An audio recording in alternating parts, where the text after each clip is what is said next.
Hello and welcome into today's edition of the Arizona State Sun Devils Insider Podcast. My name is Kevin Hicks and I'm your lead beat writer for the Arizona State Sun Devils on SI.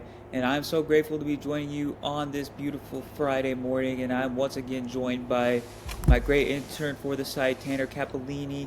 And we are here to discuss the matchup between Arizona State and Texas State, which is set to be the final game of Arizona State's non-conference slate before they move to Big 12 play, the second season in the conference. And Tanner, happy Friday morning. How's it going?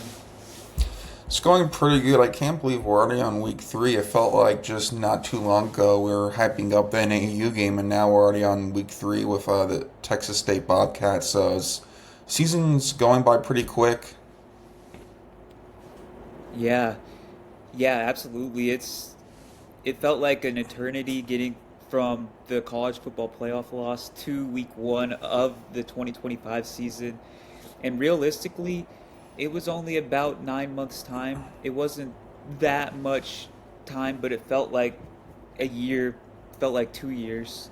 But now we're here and it's breezing through. That's a great point. So, as we know, the Texas State program is one of the more underrated programs in the group of five, one of the more underrated mid major programs. They are headlined by head coach GJ Kinney, who was a former NFL quarterback.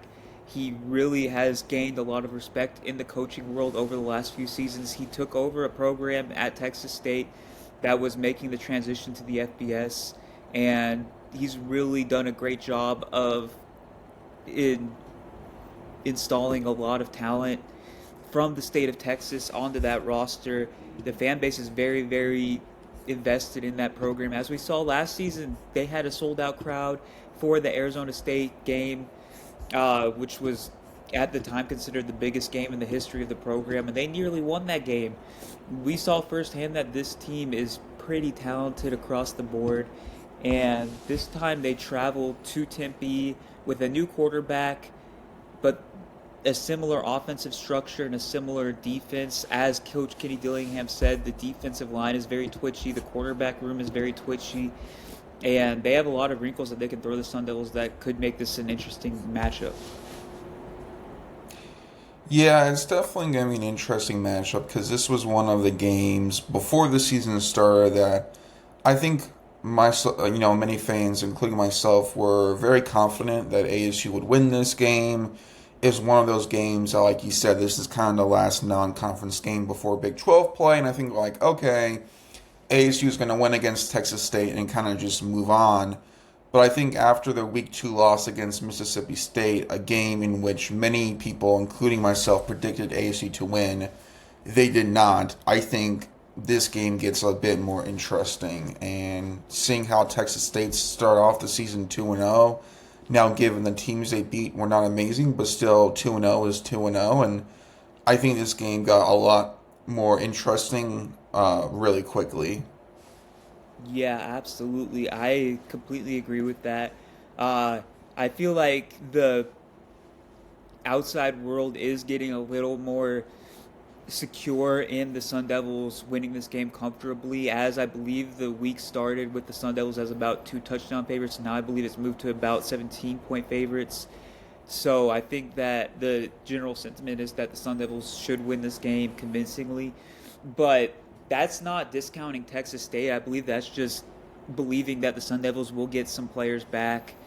It's already been confirmed that Justin Watley will return this week on the defensive line. Jalen Moss's status is up in the air, but he could come back. I think that some of those factors, along with the get right game mantra at home, probably has tipped the scales a little bit. But Texas State is a very talented team. Coach Dillingham has talked about how Texas State has, like I said, their defense is very athletic and twitchy, especially for a mid-major program, and that their offense is very explosive. They have a quarterback in redshirt freshman Brad Jackson that's a dual threat. He's already run for 4 touchdowns this season. Uh, Coach Dillingham talked about a throw that he made in their game last week against UTSA that was absolutely incredible. I believe it was from 50 yards plus out. Uh, he looks very, very sharp to start the season in replacing Jordan McLeod, who was a college star. They also have a balanced rushing attack. They average 6.5 yards per carry this season so far. They also have a receiver in Bo Sparks who has caught 12 passes this season, and five of them have been for touchdowns. So he is obviously a burner out of the slot. Uh, the Sun Devil secondary that has been susceptible to giving up big plays so far this season could be in for a challenge.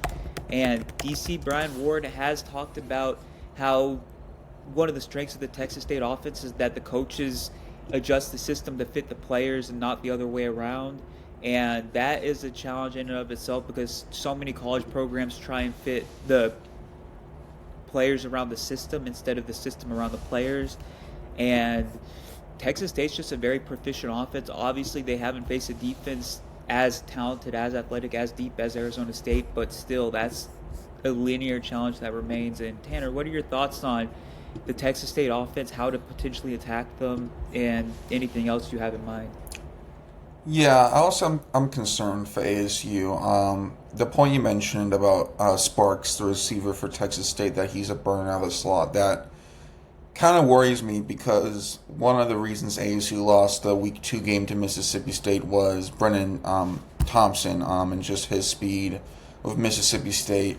He was getting them on some really big plays, and that's something that I think that just ASU has to really find out and work out is their speed in the secondary. I think even against NAU, there were some plays where the speed got the better of them. That is something that's kind of shocked me is how the secondary, I thought they would be a bit more fast and agile, but that's just something you have to work on. But yeah, this is a very good Texas State offense. They have put up 43 and 52 points, and I think what I've noticed when I was researching them before this and before in preparation for this game on Saturday is that they have a varied offense. They have a lot of guys to go to. It's not just one or two players, and I think that's something that is going to be a struggle for ASU because I think it's okay. You have to worry about this guy and then this guy, and then how can they do that? And I think the one thing that also worries me about that is ASU defensively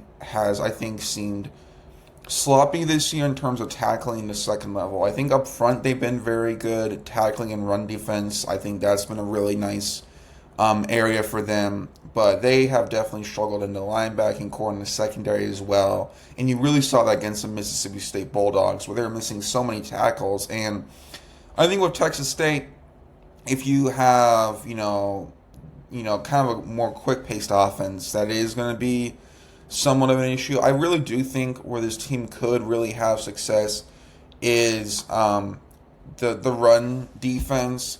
They did run the ball very well in week two against Eastern Michigan.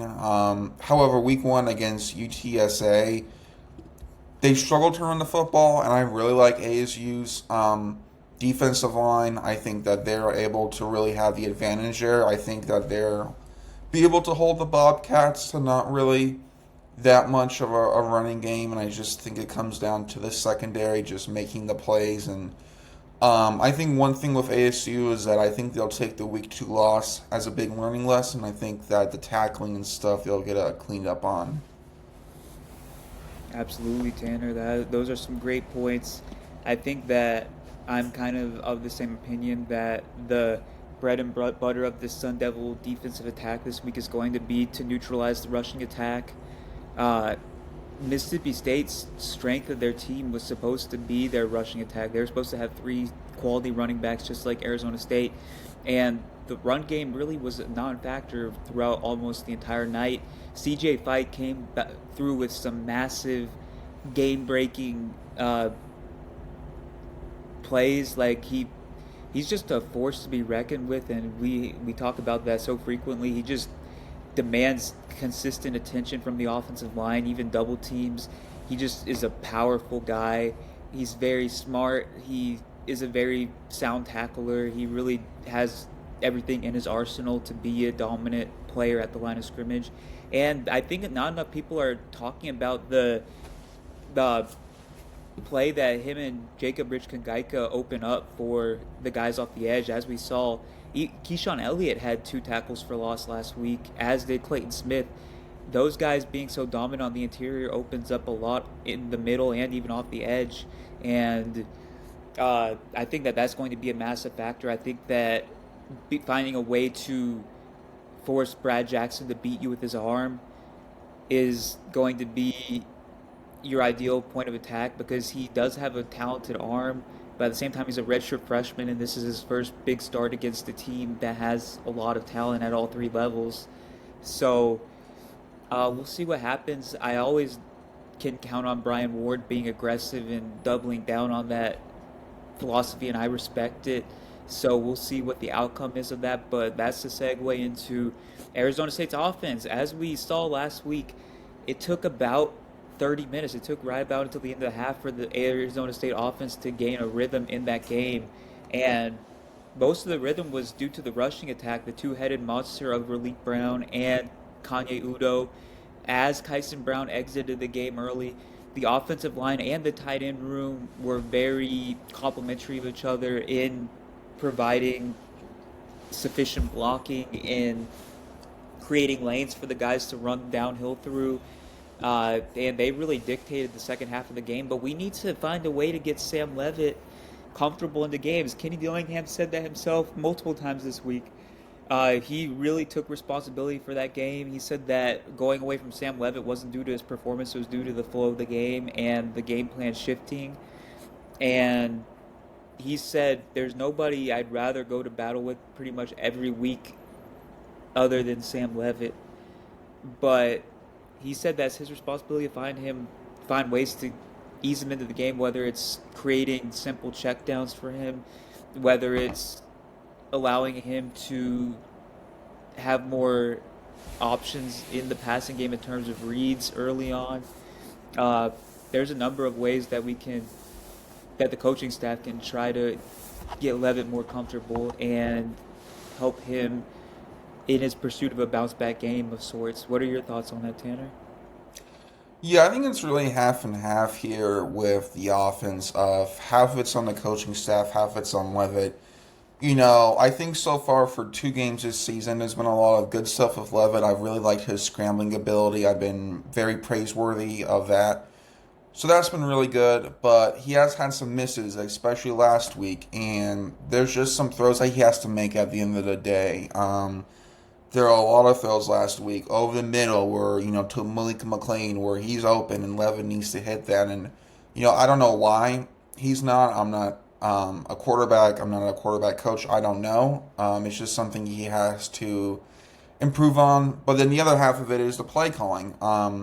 I think Marcus Arroyo, his play calling could be better.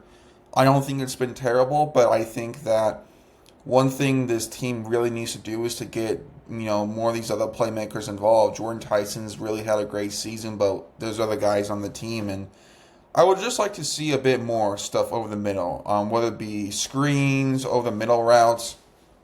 A lot of ASU's play calling, and I don't know if this is stat-wise correct, but it just seems really deep and a lot of deep throws, and there's nothing wrong with that, but when you do it all the time and you don't really hit on them, then that's when you get to offensive situations stalling out. And what I really liked, I think, in the NAU game, I thought ASU's one of their best drives, the opening drive, was kind of quick throws, running the ball. I think ASU really works out well when they're an offense that can drain the defense, whether it be running the ball, running with Sam Levitt, running with the running backs, quick throws. I think that's where they work out better. And I think in week 2, they try to be more of a team that was trying to stretch the field when I think they're kind of a team that works better running the clock, running the ball, using quick throws as an extension of the running game, and then going deep. And I think that's what they did last year, and I think they just need to get back to that this year. Absolutely, Tanner. I truly believe that as well. I think that Marcus Arroyo to his credit, did do a great job of adjusting when it came to the second half of last week's game.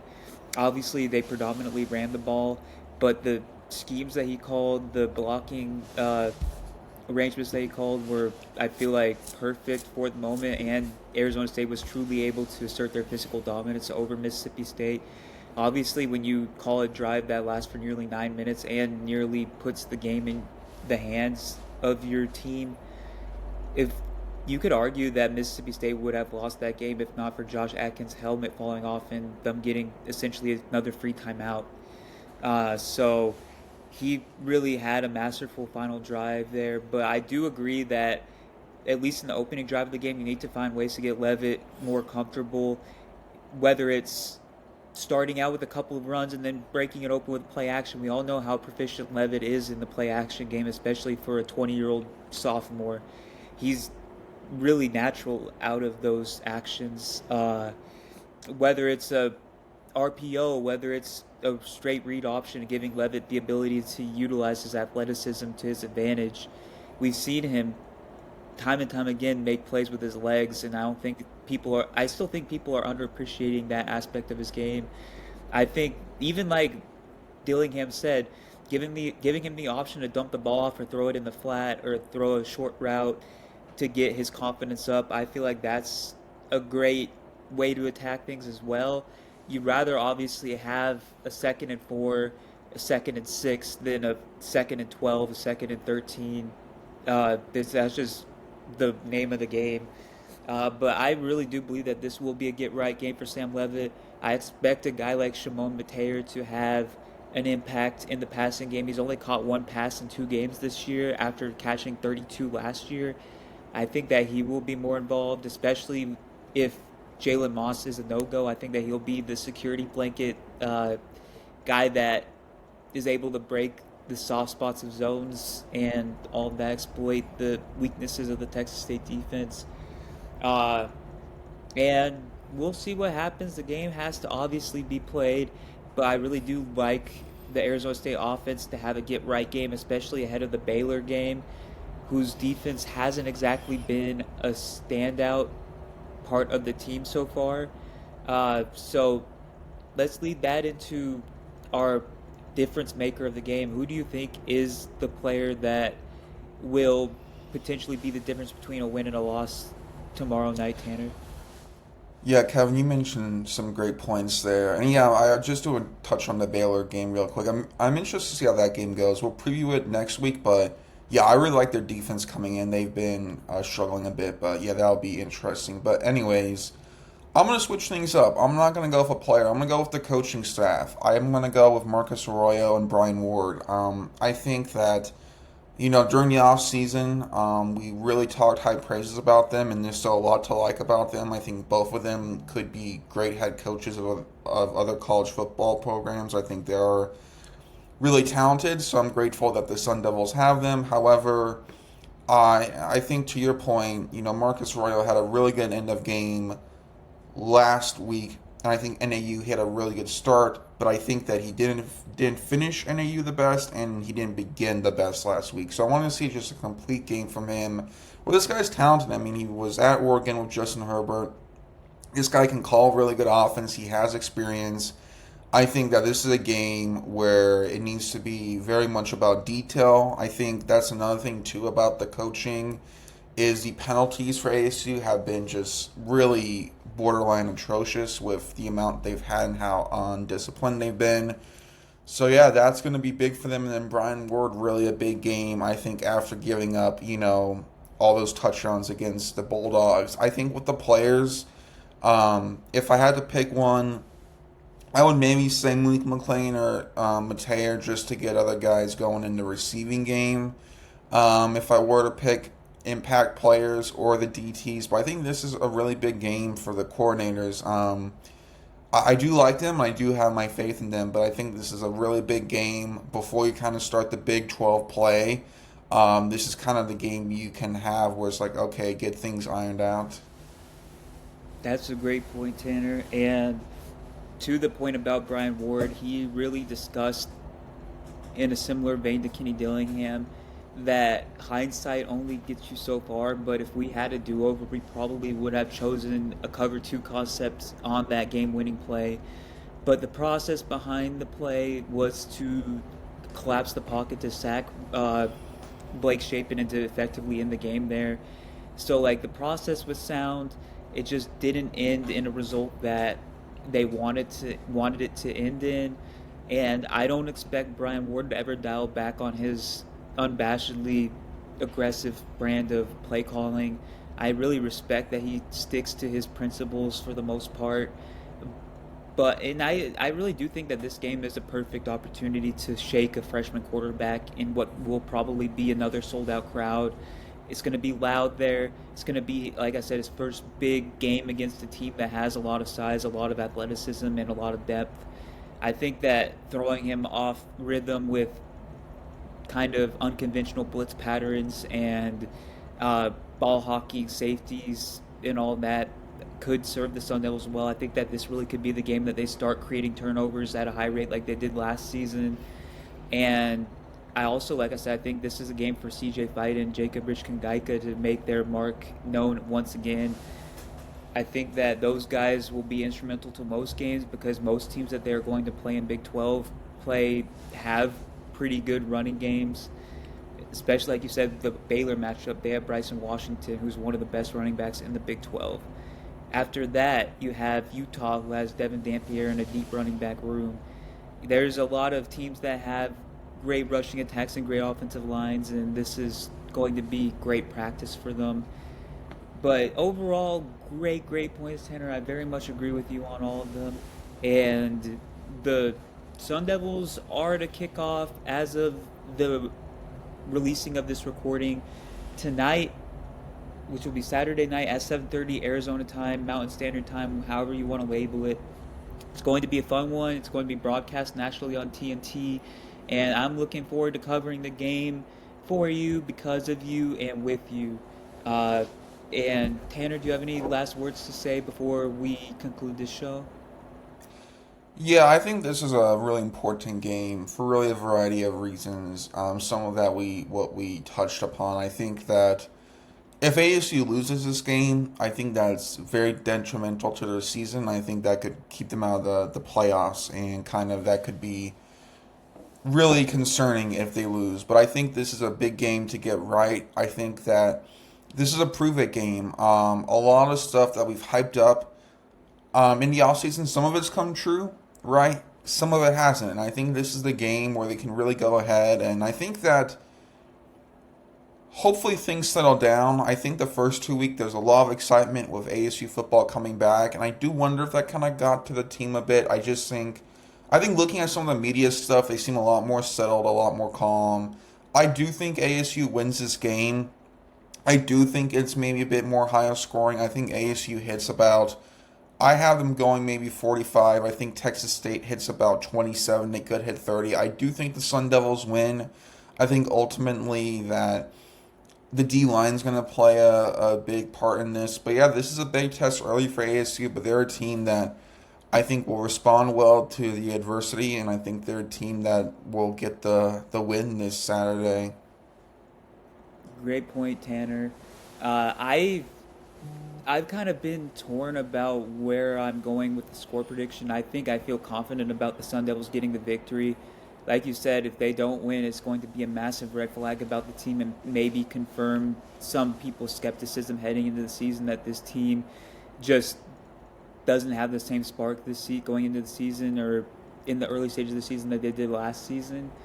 And that would be obviously very concerning, very concerning. But I kind of think I'm leaning towards the 40-17, 40-20 kind of game. I think Texas State will have their moments where they have a couple of heavy hitting plays, but I feel like for the most part their offense will be neutralized in the same manner that Mississippi State's was for the most part. I think that the Sun Devil offense will have their way for most of the night, as you saw in those, even in the victories over Eastern Michigan and UTSA. They still, Texas State's defense gave up a lot of yardage and a lot of points, even if they have talented players and high caliber athletes for that level. I think that Arizona State's just on a different level in terms of speed, in terms of depth, in terms of overall talent. And I think that, like you said, this could be a big opportunity for a guy like Malik McClain or Shimon Mateer to really come out swinging and to open up a lot more things for Jordan Tyson. And I do think that Raleek Brown and Kanye Udo will have good games again, both respectively. And I think the Sun Devils will roll to a victory. And that's really all I have for the preview to Arizona State and Texas State. And I wanted to thank you again for joining me today, Tanner.